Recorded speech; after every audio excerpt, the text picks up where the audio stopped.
Welcome to We Drink and We Farm Things. This is the farm comedy podcast that is an adult happy hour for the farming community.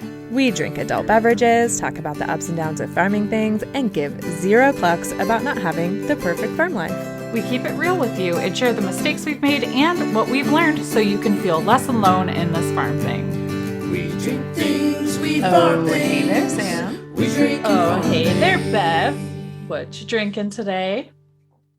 I am having coffee because it's the morning and that's what normal people do in the morning. Yes. But I'm drinking it out of one of our throwback mugs. Yay, fancy cow. Yeah. So this mug will be in our merch shop in the throwback stuff just until the end of Cyber Monday. So if anyone wants to grab one of last year's holiday mugs, go do it right now. Right now. Mm-hmm. What are you drinking today? I saw your fancy cup. I'm excited. I am drinking just normal Tim Hortons coffee, which is not exciting, but what is exciting is what I'm drinking it in. Yes. We launched these a couple days ago when we launched all the throwback stuff. I went to a concert and we were VIP. So they gave us these cool pint glasses that were like squishy and flexible, but incredibly like thick and durable. And I was like, who is this? And it's a company called Silly Pint. So I told Bev, we got to get some of these. Let's look into it. And we were able to order a limited amount in 3 different colors. So we have this fun blue color. It's like a blue tie-dye and it's got our Give Zero Clucks design on it. We also have just like a flat black one. They are discontinuing that bouncy black is what they call it. And then we also have a hippie hops, which is just like your normal tie-dye. It's super cool. Mm-hmm. But we also ordered like a very limited amount of these lids and I wasn't sure about these until I got them. They do a really good job of like almost like vacuum sealing, but I mean, it's not, but they're really on there. You have a little thing you can drink out of. It comes with a straw too. So this is our like first, I feel like real big kid merch purchase that we've had specifically to give you guys a really sophisticated drinking vessel that is farm approved because it's not glass, it's silicone. Yeah. It's flexible. So you drop it, like no big deal. The lid seals on it. So if it spills over, at least most of your drink should still be in there. Yes. My cat has knocked it over because I didn't feed her fast enough and there was not much of a spill at all. So kitten approved. Love it. Love it. Our drink peep this episode is our friend and teammate, Katie Montgomery. So cheers, lady. Cheers. All right. So in today's dive bar, let's talk about hatching turkeys because gobble, gobble. Yes. MRF. I don't know why I felt the need to do that, but I did. And I'm running with it. So the reason why we're diving into this is because I think it was like last year or maybe probably last year we talked about raising turkeys around Thanksgiving, but we didn't really get into the specifics of hatching turkeys, which is something I will hopefully be doing myself, not this coming spring, but next spring, because I am getting some heritage turkeys from Meyer Hatchery in April. Nice. So I'm going to retain some of them so I can just keep hatching my own and see if I hate that or not. We'll see. We'll dive into the specifics of what you need to do to hatch your own turkeys today. Yeah. I mean, one of the things about your homestead is you get to decide what you want to raise on it. And when you can raise things in that closed loop, then you don't have to worry about things like supply chain issues or, Right. them not having the breed or the kind you want to raise that year. Like you just keep your handful of adults and then you let them do their thing. Yes. And they make eggs that have turkeys in them. Yes. Well, they have eggs that have the ability to create a turkey. Yes. Only under the right Um, conditions, which is what we'll talk about today. Yes. And I got 4 different kinds of heritage breeds. So we'll kind of decide from there what 1 or 2 we like, and then the rest of them will pack our freezer. So sorry if you don't like that sort of thing. But don't worry, today we're just going to talk about the hatching part, which is the cute part. Yeah, that's the fun part. That Yeah. is the fun part. So in order to really get started, if you're going to hatch them yourself instead of letting a turkey hen hatch them, which I don't know if that goes well or not. I don't know if turkey moms are good moms. I'm guessing they probably are. Somebody can tell us if that's true or false, because we have no point of reference right now. But if you're going to hatch them yourself, you just need a few things. You need a thermometer, you need a spray bottle. Most importantly, you need an incubator, and then also a flashlight, which might sound a little random if you're not used to the hatching process, but we'll explain why a flashlight's important in a little bit. Yeah, those are the basics that are required to hatch them inside your house without a mama turkey hen. Yes. So in order to hatch turkeys, you're going to need fertilized turkey eggs. And what that means is that a mama turkey and a daddy turkey got married, and no. They did You a can't little just love dance. you can't just put any turkey eggs in the incubator. They have to be fertilized. And turkey eggs are about the same size as a duck egg, and they need to be kept in cartons with the broad end up before you incubate them. And it's really important because the eggs can actually get like messed up if you put them the wrong way. That something about the way that the air like permeates through them, I think is the reason why you have to put them the right way. So broad end up, which means that the skinny part is pointing down in the carton. You want to make sure that you discard any cracked, damaged, or misshapen eggs. And you want to store your eggs in a cool pantry or a cupboard for no more than a week. Fertilized eggs that are older than a week will not be nearly as viable as fresh fertilized turkey eggs. And before they go into the incubator, you should allow them to acclimate and reach room temperature for a few hours. So the way that I usually do it when I'm hatching eggs, because normally I order my hatching eggs in the mail, so they get shipped, and they get kind of like jostled around a little bit when they're shipped. So what I usually do is I unpack them right away. I get rid of any that got damaged in shipping, because there's always just 1 or 2, no matter how well you pack them. Right. I put them in the egg carton next to where the incubator is going to be, and then I let them sit for like a whole work day, essentially. So they get to room temperature and they get to settle a little bit from all that, driving down the dirt roads in the country. Yes. And I tend to have better hatch rates when I do that. Pro tips. Yes. And just a heads up that for every day that you store your fertilized eggs before you put them in the incubator, that reduces their chance of being able to hatch a viable turkey. So probably can't repeat that enough. Fresh fertilized eggs is really what you want to go for. All right. And then once you have your fresh fertilized eggs, it's time to bust out your incubator. And this article is very pro on the automatic incubator.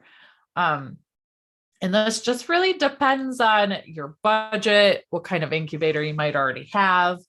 You can make probably pretty much any incubator work.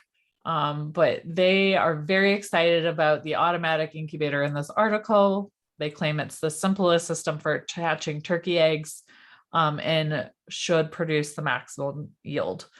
And I think when they're saying automatic incubator here, they mean that it has the egg turner in it that oscillates back and forth, which depending on your egg turner and your setup and your incubator, your egg turner and incubator might not be big enough for the turkey eggs, because they're saying they're the size of a duck egg.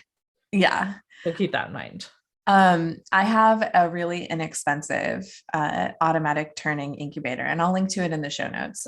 It's the Magic Fly one.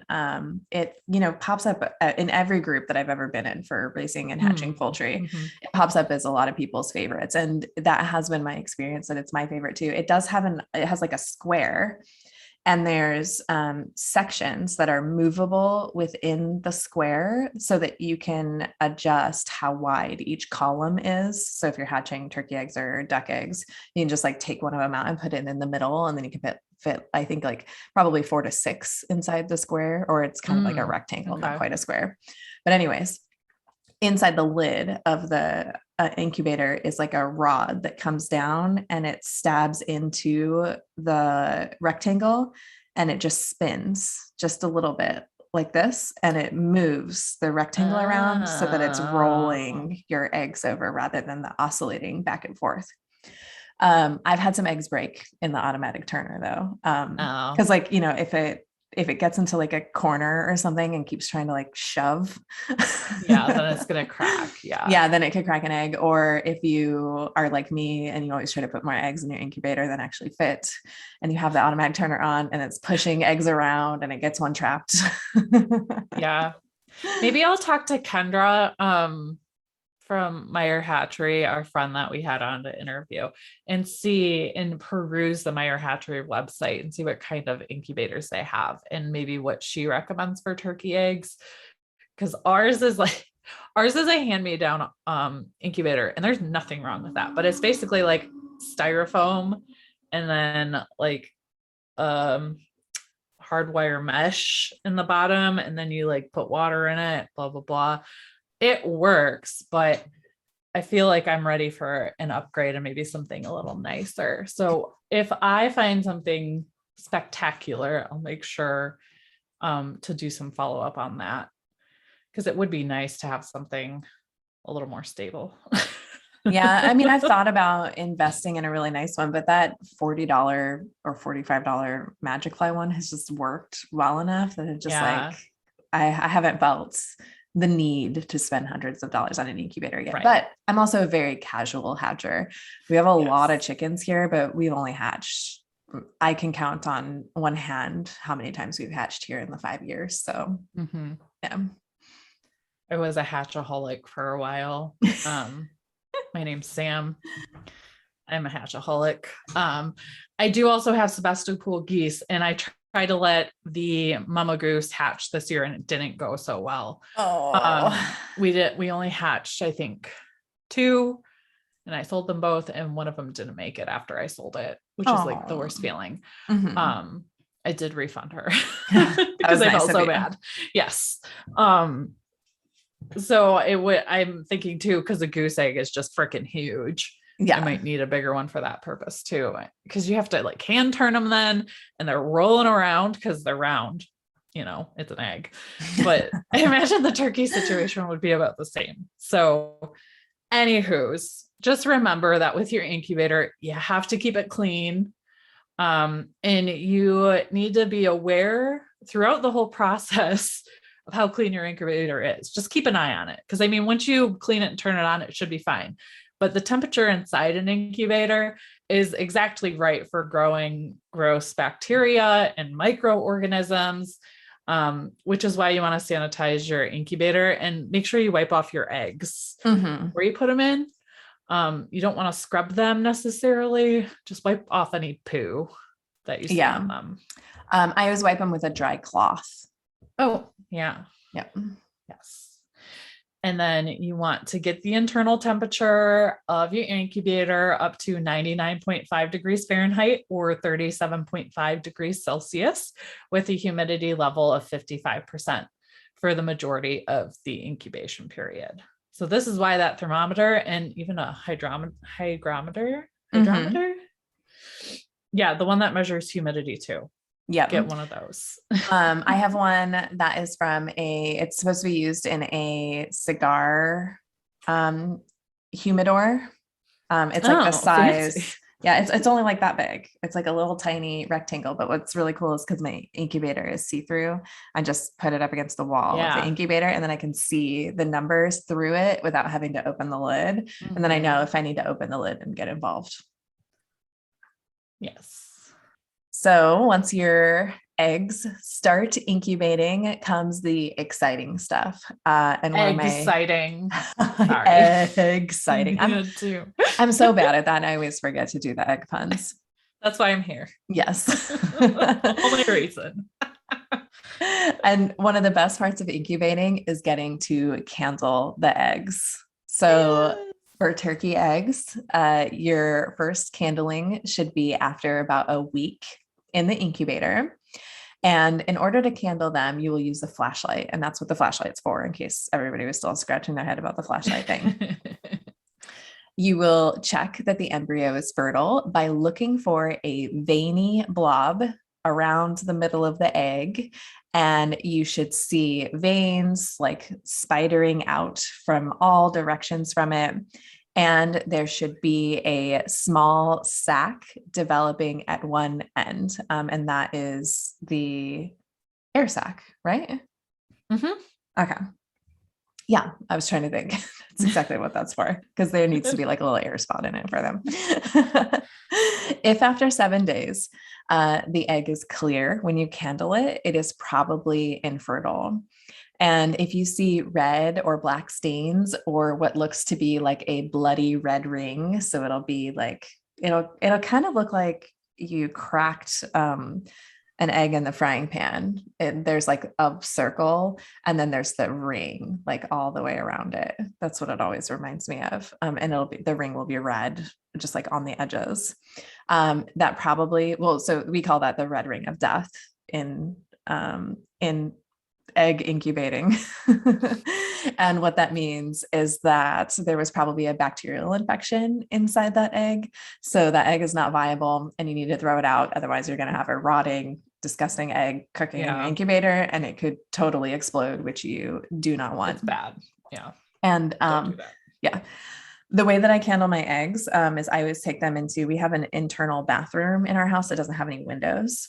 So I take the eggs in there and I turn all the lights out because it's pitch black. And then I turn on my flashlight and I hold my flashlight with my hand over it and like cup the egg on top of my hand. And then I can look around and look at it. Yeah. And that's just shut the lights off at night in the house. Yeah. That's what we do. That works too. You don't have to get too fancy. Yeah. Don't drop the eggs because we've done that before and it's devastating after a certain point. So be careful. Yeah. And be careful when you're putting them back in the incubator. When you're taking eggs in and out of the incubator, the more you do it, the more likely it is that you'll end up with some problems. My rule of thumb is, I like to check on them. So I do the 7 days and then I try to only do it every 4 to 5 days after that. But chickens hatch in 21-ish days. So then you're only getting to candle them, like 3 times. And it's really exciting to see their development because after that 7 days, it's just a little embryo developing in there. But it's amazing how fast they develop. A couple of days later, suddenly you'll like see this shape of a chicken and then you'll like see their beak. And then suddenly there's like no room in there whatsoever. Yeah. It's really cool. Yes. All right. So for the fun part, the actual hatching part.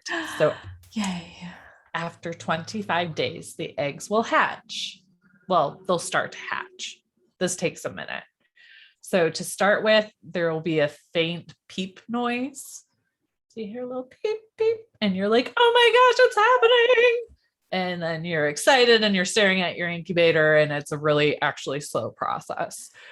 So this is when you want to adjust the temperature to 99 degrees Fahrenheit and up that humidity up to 75%. So once you hit day 25, just go ahead and do that. And then you'll want to keep it shut because by day 28, the turkeys should all have broken free from their shells and they'll be dried out into little puff balls, little pulps. But you don't want to be opening and shutting that incubator between those 2 or 3 days, because if somebody has pipped that air up, air down, in, out situation can dry that egg out and make it difficult for them to break free. So resist the urge. I know it's really hard, but it also is really terrible to try to assist a little bird in hatching because it doesn't always go so well. You can rip something important in the blood vessels if they're not actually ready to come out, and then they bleed out and die. So don't do it. Just let nature take its course inside that incubator. Yeah. The best that you can allow for. Well, and maintaining the humidity is what that spray bottle is for. Yes. You'll bump it up to 75% at that 25-day. And then you just want to keep checking it, and you might have to open it to increase the humidity. Which I always hate doing. There are a couple of incubators that have just like a little hole in the top of them. And I've used an eyedropper during that, we call it the lockdown period, after the point when they've started pipping. And you can use a little eyedropper, just like drop a couple drops on there. Yeah. And if a drop gets on a chick or an egg, it's like not the end of the world, but you do want to make sure that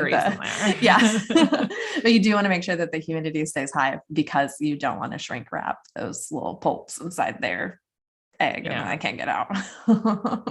I use a little funnel in that hole, because we have little holes too to help temperature control and air circulation. Obviously the hole is like really tiny, so you got to get the right size funnel, but that's another option too, but you don't want to overdo it either. Just a little bit at a time, because you'd be surprised. It's not a whole lot of water that's needed to up that humidity at that temperature in that small of a space. You don't want to make it a total sauna for them either. They got to be able to breathe. So once your turkey poults have dried out and they're adorable little puff balls, you can move them to your brooder, and your brooder needs to have a heat lamp. It needs to have the proper chick feed for them. They need some water and a little bit of bedding. So you can use like sawdust or newspapers, or for the first couple of days, I always use puppy pads, because I like to look at their poop. It's but after important. It is. After day 3 though, I switched to the it's not sawdust, but it's the like pine shavings. Yeah, that's what I switched to for chicks, is pine shavings, because it's nice and fluffy and they can get all comfy in it. Get cozy. And you just want to check on your turkey poults regularly, and make sure that no predators can get into it, like your dogs or rats or your cats or anything else. And then you get to do turkey care, which we already did an episode on that, so we're not going to repeat it all now. No, go listen to it if you missed it or need a refresher. That episode was episode 139. Let's talk turkey. So that's it for turkey hatching. We hope you enjoyed. We tried to be seasonal and festive. Let us know in the Facebook group if you're going to be hatching turkeys, or maybe you raised your own turkeys for Thanksgiving this year. We want to hear all your turkey stories, and we will take those stories and put them into our mini-sode too. So tell us all the things about your turkeys. Yes. Did you, so I know you didn't raise turkeys this year because we talk multiple times a week. Did you get a turkey for Thanksgiving though this year? No, because I go eat somewhere else. Oh, okay. I don't cook. I always host Thanksgiving, and we're doing chicken this year instead of turkeys, because I raised the Meyer Hatchery Rainbow Rangers. And so actually by the time this drops, we will have processed our 2 that we're going to eat for Thanksgiving. So I'm walking out there and I'm crossing my fingers they get big enough. I forgot how many weeks we're at. We're probably at about roosters. 12. Yeah, I'm going to grab a couple of roosters. They'll be fine. So they should be ready. Yeah. I'm amazed ours went probably like 16 weeks, some of them, which is fine for that breed. But like I pulled off I had some chicken breast yesterday, and I was amazed how much one breast was good off of those Rainbow Rangers. it had like a little pin feather left. Oh. So I could tell what it was. But man, those roosters are huge. Yeah. And I just wanted to mention how amazed I am by them just as a meat chicken breed. If someone is interested in, switching to chicken instead of turkeys, just because I don't want to raise a bunch of different kinds of things. Mine roost on the roosting bars with my hens. Yeah. Like he was all the way up at the top, just like in between two hens. And I'm like, dude, what you doing? You are a meat chicken. Yeah, no, they're amazing. And they actually, it sounds stupid, unless you've raised bigger meat birds or know anything about like the commercial rapid growing meat birds. But these ones act just like regular chickens. Yeah. And like I gave them the chicken swing and stuff. I didn't see them on it, but they were like playing with it and they were super engaged and running around. One of them got out while we were processing and she was so active and hard to catch. Yeah. I almost thought about letting her live, but I'm like, no, that's probably not good for her because she's still a bigger chicken. Yeah. Yeah. Right. I know I have a favorite one that has really cool coloring. I'll have to post a picture of her somewhere. Oh, yeah. But she'll have to go to, unfortunately, because of the breed. But yeah, they follow me around just like the egg chickens do. I'm just like, but I mean, I like it. It feels good to have them live a good life, I guess, or a life that appears to be relatively good. I mean, I'm not a chicken, but they got everything they need, sunshine and grass. I mean, what more could a chicken ask for? And these ones are freaking delicious too. Like, I feel like we're doing a little chicken segment here, but compared to the chicken that I buy at the grocery store, which really doesn't taste like anything, throw in some of these Rangers into the crock pot with just like butter and a simple seasoning. And oh my God, it is so good.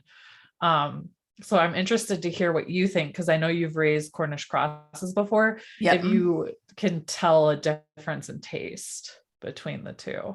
Awesome. And I just cooked my last Cornish cross the other day, so I don't have any perfect Cornish timing cross left. Yeah. Well, I take that back. I still have some drumsticks and some thighs because I parted them out the last time I raised them last year. So just have like a couple of bags of that left, but my last whole one, like with the skin on and everything, that's done. So I was like, good timing. Yes.